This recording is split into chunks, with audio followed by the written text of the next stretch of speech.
Hi Aquarius, this is Jav. Welcome po sa ating channel. Gamitin ang reading na ito bilang gabay lamang. Kung naka-resonate kayo, comment down. Kung hindi kayo naka-resonate, ibigay niyo po sa iba. Kasadya na reading po ito. This is for you, Aquarius.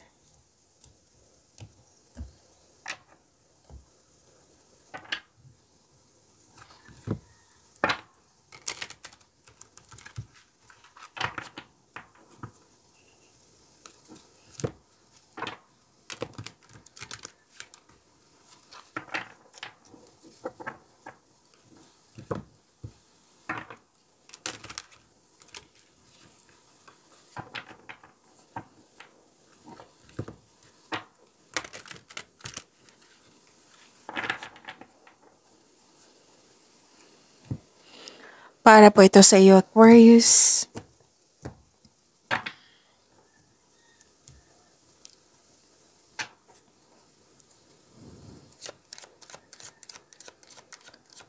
Maraming salamat po sa inyong patuloy na suporta.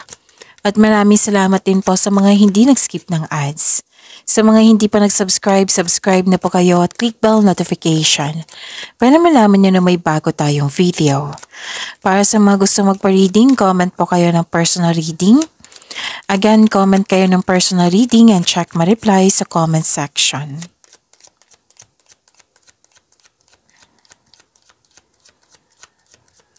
Mga ganap po para kay Aquarius, I need 3 cards po.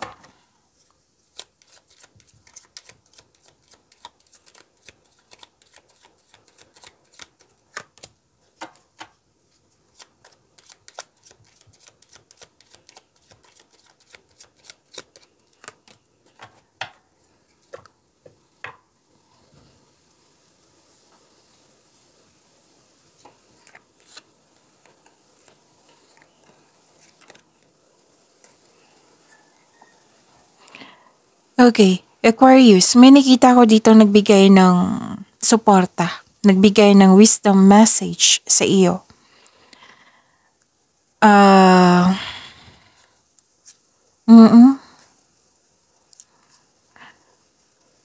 May nakita rin ako dito na malaking influence ng isang babae sa araw ni ito. Oo. So, pwedeng nag-alala kayo or worried kayo kasi may nakita kong loss dito. Loss of connection, loss of things, or loss of opportunity. Pwedeng nagkaroon ng loss of connection kasi nga hindi maganda yung treatment niya sa'yo. Kasi may nakita ko dito na sinisiraan ka ng taong ito. Kaya kayo nagkaroon ng loss of connection. Pwedeng nangyari na ito sa nakaraan na hanggang ngayon na sinisiraan ka niya. Or di kaya'y regarding to sa loss of things, loss of opportunity. Like for example, sa things, pwedeng loss of money, na pwedeng na may nag-scam, pwedeng may nagasta na pwedeng nagasta, pwedeng na ano tawag dito, may nangingialam, pwedeng may kumuha, pwedeng na damage, pwedeng nawala, pwedeng ninakaw. So, kung hindi man ito nangyari sa nakaraan, then mag-iingat po. Or di kaya loss of opportunity to na in-offer sa iyo ng magandang opportunity sa inyo na pinag-isipan mo siya. So, iwasan nyo magkaroon ng too long hesitation. Oo, yung sobrang taas na ng panahon para before kayo magdesisyon. Kasi it might be this offer, this opportunity is, like for example, good for 1 week. O, baka nagkaroon ng loss of opportunity kasi nga natagalan kayo sa pag-decide. So, pay attention. Pero huwag kayo mag-alala. Kasi may nakita ko dito yung concern mo. May solusyon sa problema. May sagot sa inyong mga katanungan. Oo. Mabibigyan na ito ng solusyon. Mabibigyan na ito ng ng mga sagot sa inyong mga katanungan.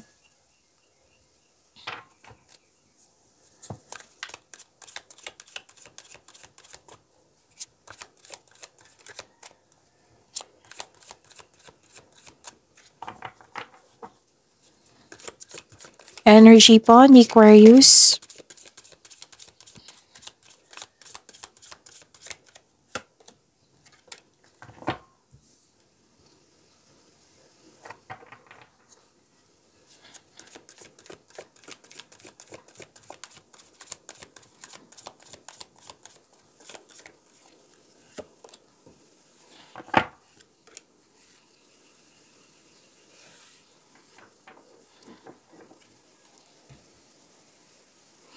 Kung may narinig kayo or may nakita kayong repeating message, meaning to say, pinupush ng cards niyan.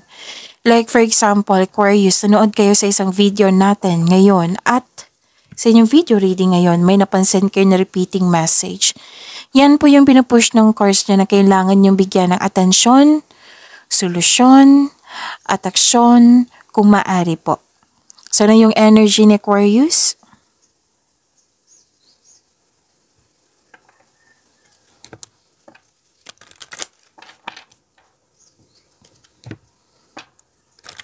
Wow, granted yung manifestation mo.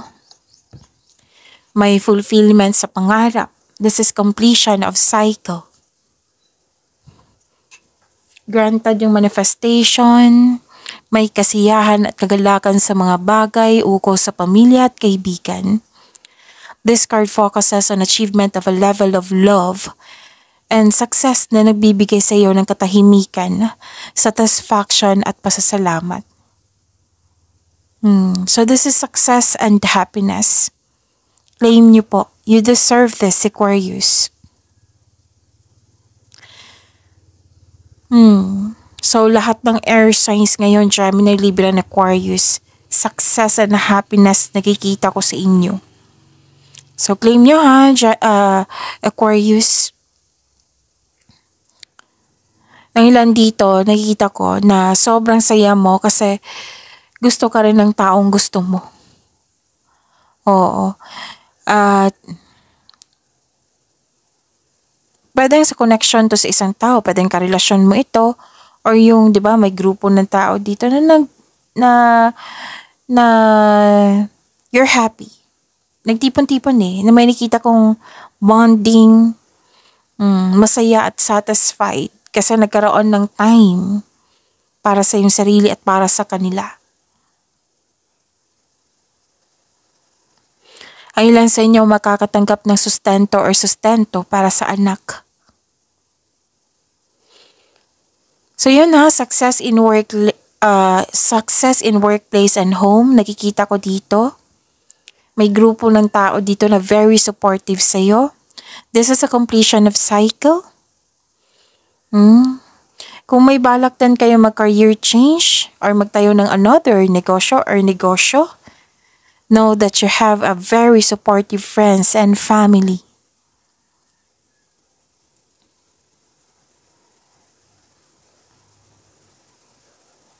Aquarius, nakikita ko dito na plano pa ito or nagkaroon na kayo ng time para magpahinga.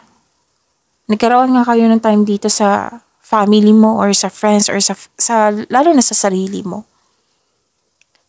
Kasi nakaramdam ka ng pagod, feeling mo wala kang pahinga, pwedeng na-stress ka or nagkaroon ng anxiety. Pero na-overcome nyo to kasi may nakita kong happiness po dito, yung sinabi ko kanina.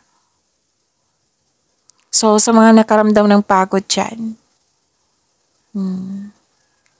nakikita ko dito nagpahinga kayo para makapag-isip ng mabuti para makapaghanda or magpagaling. So this card asks you to relax, calm your mind, and reflect. Sleep and meditation ay kailangan po.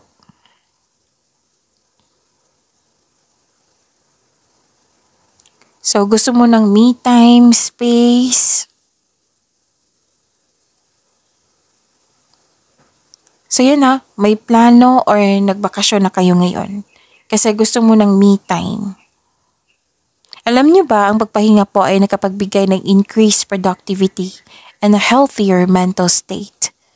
So, tama tong gagawin mo na magpahinga kayo.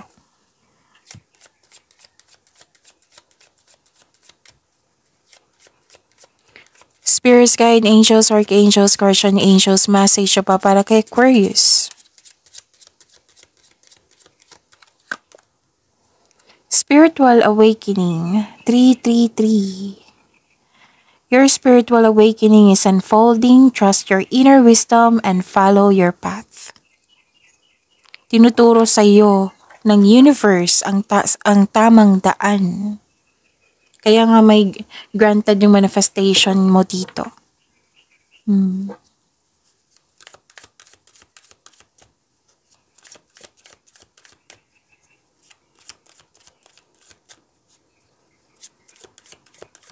Career and money po ni Aquarius.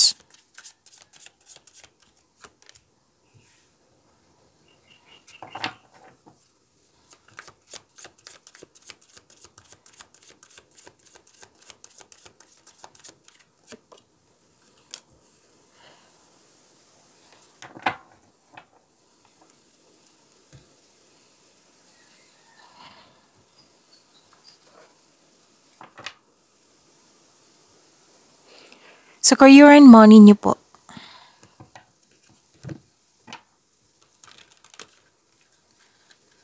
May new beginning ako nakikita dito. And this is also freedom. Anticipation, curiosity, may new journey, may potential na maging successful, basta sipagan lang po sa araw-araw.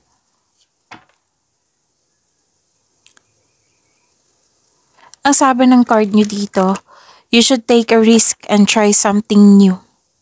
Try to step out sa comfort zone mo. Kasi may potential po. Na magkakaroon ng financial growth. Pag-level up sa inyong trabaho.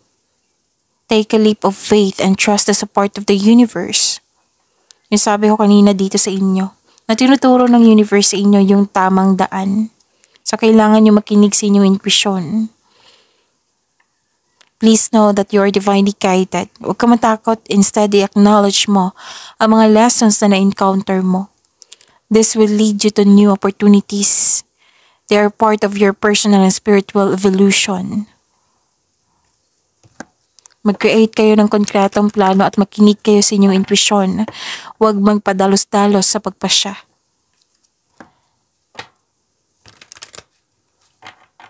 So this is right path and right path na nag-clarify. This is good. Kasi sa labas ng comfort zone may challenge, yes. Pero may success.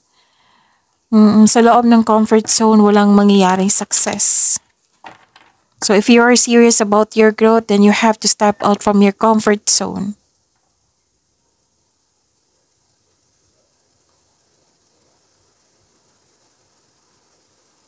Nakikita ko rin dito na nagkaroon po ng hard work, productivity. So, please prepare yourself kasi diba, new beginning, magiging busy kayo. Purong movement na yung nakikita ko dito. Transition, hard work, productivity. Hard work at dedikasyon sa trabaho man or negosyo for financial prosperity. Ang advice ng card nyo dito, patuloy mo lang magsumikap, Aquarius. Kasi all your dreams are coming true.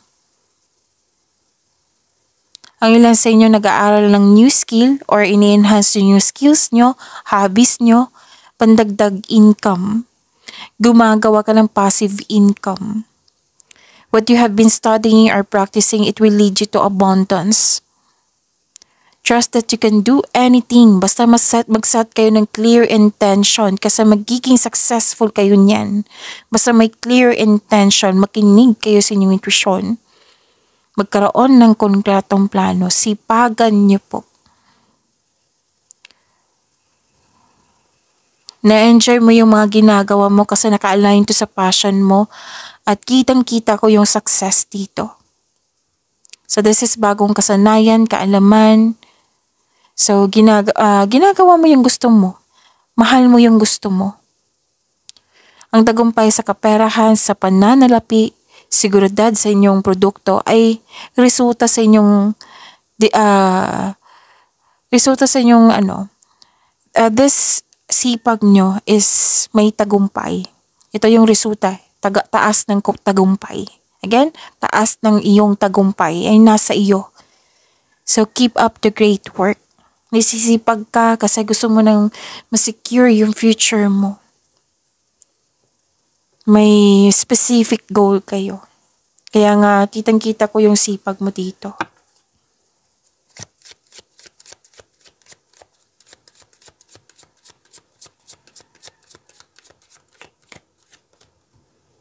So, perfect fit. This is a right path also. Tinuturo talaga sa inyo. Binigay sa inyo yung nakatadhanang posisyon. Finding the right path, the fit with the soul, the ideal job, you're meant to be here. So, yung binigay sa inyo na trabaho dyan, mga ginagawa dyan, nakatadhana yan sa iyo. That is perfect fit.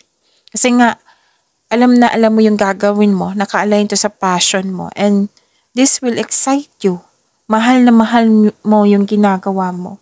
Yung sabi ko kanina, lumabas pa rin dito. Right path, and right path.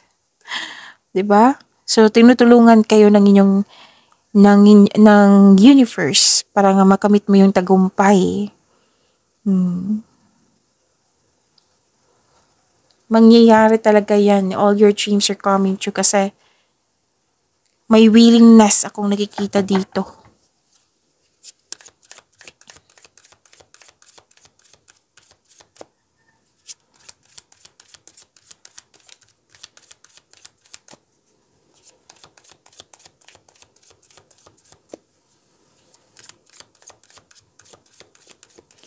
Love, life, self-love, partnership, and romance, Aquarius.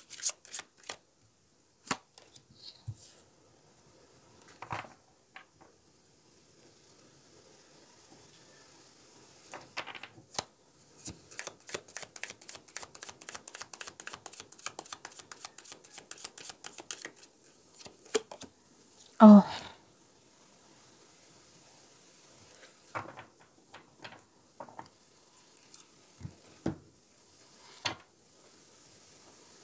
Sa mga cross-watcher dito ng Libra, magkaka-resonate din kayo dito. Oo, kasi yung sabi ko sa inyo na si Air Signs, Gemini, Libra, and Aquarius, kitang-kita ko sa inyong tatlo na nagkaroon kayo ng growth and expansion, nagkaroon ng success and happiness. Happy kayo ngayon. So, claim nyo ha, and I'm happy for you. Aquarius.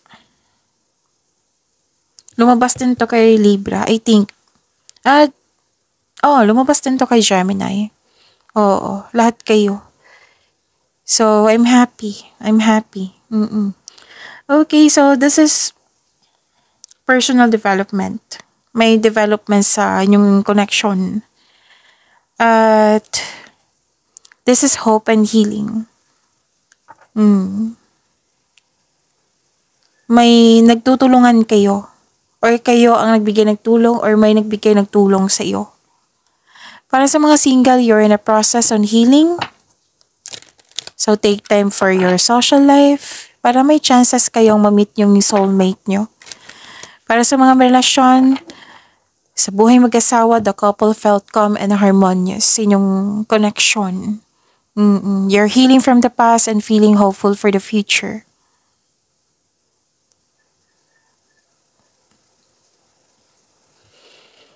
Okay. So, this is makakatanggap kayo ng balita na may buntis or wedding. Pwedeng kayo ito, pwedeng yung taong malapit sa'yo. Maaari din nagkaroon kayo ng happy bonding dito. Kasi dito sa energy cards nyo, this is group of family. Group of people. Pwedeng family, group of friends. Lumabas din siya dito sa inyong love life, self-love, partnership, and romance.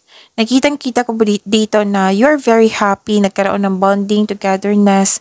May balak din kayo mag-outing. to escape everyday pressures. You're feeling healthier inside and out. Na-overcome mo na yung sadness or illness. Dalawang card mismo nagsabi dito na may healing. So, claim niyo po itong hope and healing. And kitang-kita ko dito yung success and happiness. Whether single ka man, may relasyon sa buhay mag-asawa. Nagkaroon kayo ng time sa mga bata or sa isang bata, pero dan sa inner child mo. This will refresh your energy. So, sabi ng card dito, enjoy your success. Success lies ahead if you keep the path. Improvement sa health is on the way. Pwedeng nagkaroon na ng recovery. Ito ay magandang kalusugan, kaligayahan, at kaaya-ayang pakiramdam. Dalawang card yung mismo nasabi dito healing, recovery. So, claim nyo po. So, may parating na blessings na it will lead you to happiness. More on yung full of positivity. Ang ganda ng energy. Aquarius, you deserve this happiness. You deserve this success. Opportunity din to. Kasi this is opportunity This is opportunity also. Doorway. An opportunity is about to present itself an opportunity is about to present itself that leads you to a new person. So, this is about, pwede naman sa lahat. Pwede din this new person is a friend, bagong kasama, na magaan ang loob mo sa kanya. Pwede din bagong tao sa inyong buhay. Pwedeng maliligaw nyo to. Okay? So, pagyamanin nyo po yung blessings na binigay sa inyo. Aquarius, see you tomorrow. Maraming salamat po.